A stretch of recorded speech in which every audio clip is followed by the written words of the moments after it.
Chicken দিয়ে এই নাস্তার আইটেমটা তোমরা যদি একবার ট্রাই করো তাহলে আমি আশা করি তোমাদের বারবার খেতে ইচ্ছে করবে। পুরো ভিডিও খেতে আশা করি অনেক ভালো লাগবে। এই তো এই নাস্তার আইটেমটি বানানোর জন্য ফার্স্ট আমি যা যা লাগবে পেঁয়াজ, টমেটো, কাঁচামরিচ এগুলো কুচি নিয়ে নিয়েছি, একটু আদা রসুন পেস্ট নিয়েছি, একটু গরম মশলা নিয়েছি, আর চিকেনটা সিদ্ধ করে নিয়েছিলাম। এই তো ফার্স্ট আমি ফ্রাই প্যানের মধ্যে তেল দিয়ে গরম মশলাগুলো দিয়ে দিচ্ছি। গরম মশলাগুলো দেওয়ার পর ফ্লেভার আসার জন্য কিছুক্ষণ অপেক্ষা করব, একটু নেড়ে চেড়ে নিচে যাতে পুড়ে না যায়। তারপর আমি এই তো পেঁয়াজ কুচিগুলো দিয়ে দিচ্ছি। পেঁয়াজ কুচিগুলো দিয়ে হালকা ব্রাউন কালার করে ভেজে নেব। এরপর একটু টমেটোটা দিয়ে দেবো একটু পরে ব্রাউন হওয়ার পরে। এই তো এখন পেঁয়াজগুলোকে আমি ব্রাউন করে ভেজে নিচ্ছি। যখন পেঁয়াজটা ব্রাউন কালার হয়ে আসবে এই পর্যায়ে আমি এখন টমেটোগুলো দিয়ে দেবো। দেখো টমেটো, কাঁচামরিচ যা আছে সেগুলো দিয়ে দিচ্ছি, দিয়ে ভালো করে আবার নেড়ে নিচ্ছি। টমেটো, কাঁচামরিচ, পেঁয়াজটা একটু ভালো করে ভাজা ভাজা করে তারপর আমি এখন যা যা মশলা লাগবে সেগুলো দিয়ে দেবো। আদা রসুন পেস্টটা দিয়ে দিচ্ছি। আদা রসুন পেস্টটা দিয়েও কিছুক্ষণ নেড়ে নেব।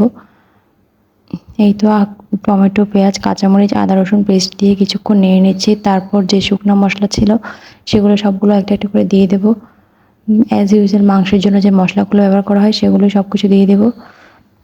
আর একটু পানি দিয়ে দেবো যাতে মশলাটা নিচে লেগে না যায়। আদা রসুন বাটা দেওয়ার কারণে মশলাটা নিচে লেগে যাওয়ার একটা ভয় থাকে, যার কারণে একটু পানি দিয়ে দেবো। পানি দিয়ে এরপর মশলা সবগুলো দিয়ে দেবো।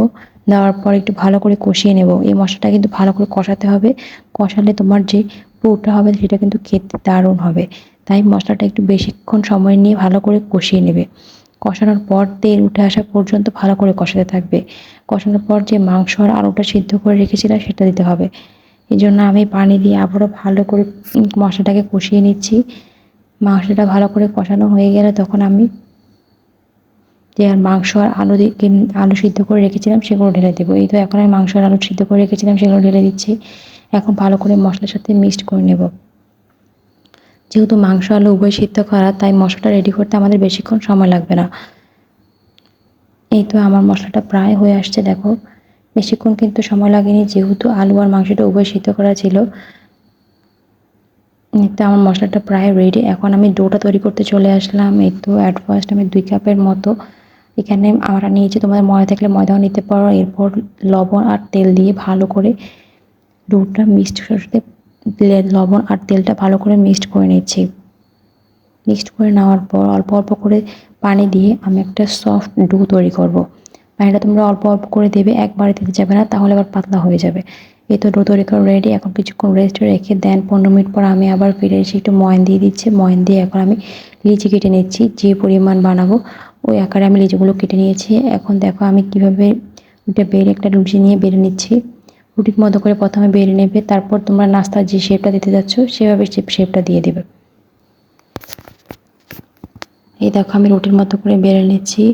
বেড়ে নেওয়ার পর এর মধ্যে আমি এখন এটার ছুরি দিয়ে আমি একটা সাইজ করে নিচ্ছি আমার পছন্দ মতো।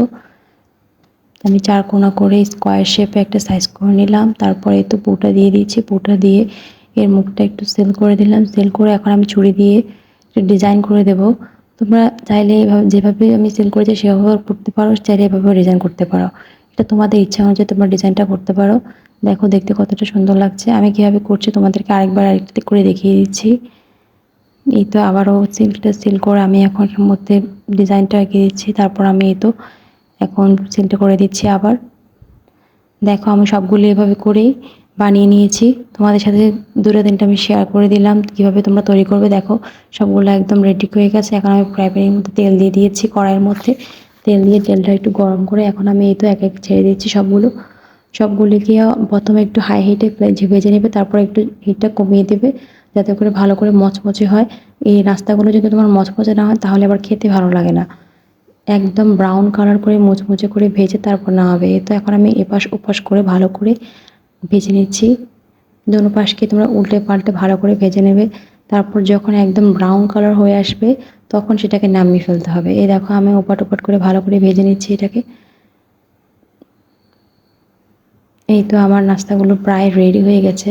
এখন আমি নাস্তাগুলোকে নামিয়ে নিচ্ছি। আমার একদম পারফেক্ট নাস্তা হয়েছে। তোমরা যদি এই নাস্তাগুলো একবার বাসায় ট্রাই করো আশা করি তোমরা বারবার খেতে চাইবে। আমার এরকম সুন্দর সুন্দর রেসিপি পাওয়ার জন্য অবশ্যই আমার চ্যানেলটিকে সাবস্ক্রাইব করে আমার চ্যানেলের পাশে থাকো আর বেল আইকনটি অন করে রেখো এবং আমার পেজের ফলো দিয়ে আমার পেজের পাশে থাকো। সবাই অনেক অনেক ভালো থাকো এই কামনায়। আল্লাহ হাফেজ।